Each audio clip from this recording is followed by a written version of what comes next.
Frantz Fanon was a Martinician psychiatrist and political philosopher. One of his most well-known writings, The Wretched of the Earth, served as a psychoanalysis of the effects of colonialism on the psyche of both the oppressors and the oppressed.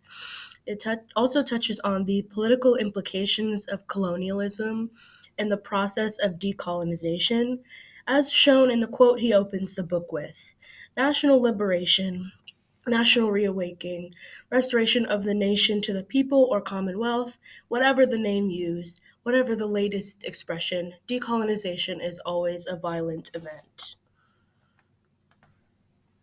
Fanon explains how colonizer countries such as Britain, France, and Belgium essentially stole the wealth from the colonized by seizing raw materials from the countries, forcing the indigenous people into slave labor, and forcing them to adopt Western European culture. Due to the severe economic damages that colonialism inflicted on African nations, Fanon argued that it is not enough that the colonizers just leave, they must atone. Ultimately, the effects of colonialism have not gone away. Despite the independence that colonized countries have gained, many of these countries are still influenced economically and politically by developed countries. For example, developing countries may seek financial aid from developed countries. In return, the developing countries create policies that will benefit the developed countries. This is called neocolonialism, which Fanon considers to be just as harmful as colonialism. Fanon claims that the only way to undo the impacts of colonialism would be to provide reparations without conditions. This could be in the form of money or support in developing the country. Regardless, it should be without conditions because these countries have an ethical obligation to do so. This leads us into the topic of the video.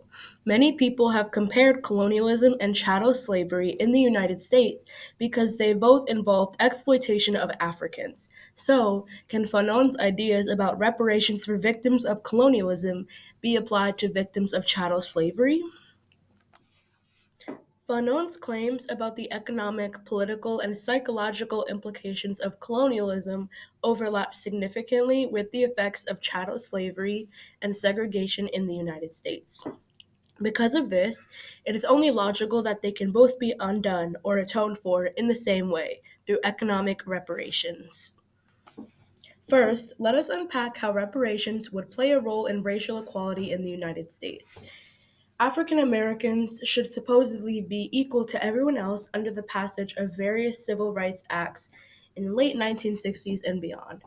Despite this, the wealth gap between white and black people in the US is only increasing. Why is this? This is because ultimately, black people were prevented from obtaining general wealth due to slavery, segregation, and other racist policies such as redlining. This one fact contributes to housing, healthcare, educational, and many more inequalities today. The creation of anti racist laws is important, but this does not do anything to truly remove the systemic inequalities that have been exacerbated since enslaved Africans were brought to the United States. Therefore, despite more laws being made to improve inequities, there will always be that underlying systemic difference. The goal of monetary reparations is to serve as a tool to re-level the playing field. In other words, it would supposedly create justice for those whose opportunities have been taken away due to systemic racism.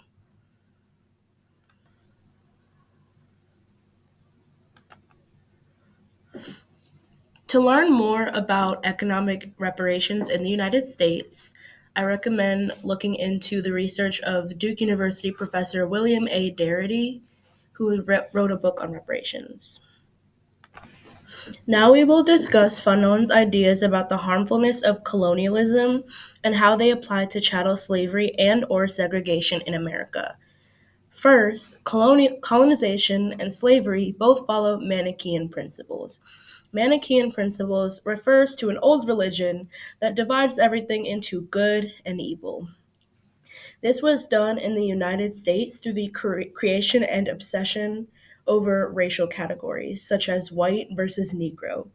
In both colonization and slavery/segregation worlds are compartmentalized. This obsession with differentiating between white and black inherently implies superiority of one group over another. Another way that colonialism and slavery were similar is that they both forced black people to assimilate into Western culture. Demon colonized an African's way of life as savage is another tool of the colonizer to create racial hierarchies and induce self hatred into the minds of oppressed people. Africans, both enslaved and colonized, were forced to adopt the way of life of the oppressor by converting religions, learning new languages, and no longer participating in common cultural practices.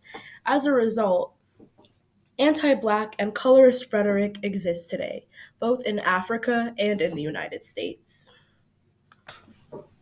In colonized countries, religion is often used as a tool to absolve colonizers from the blame for the colonized suffering. As Fanon says, fatalism reveals the oppressor of all responsibility, since the cause of wrongdoing, poverty, and the inevitable can be attributed to God. This method of shifting blame has been used in similar ways to prevent African Americans from criticizing the racist policies of the United States. For example, Bill Cosby's notorious pound cake speech talks about how black people are getting killed and incarcerated for stealing something as simple as, quote, a piece of pound cake. He also talks about disparities in incarceration rates and school dropout rates, yet he blames these things on the black community's, quote, culture of poverty and lack of parenting.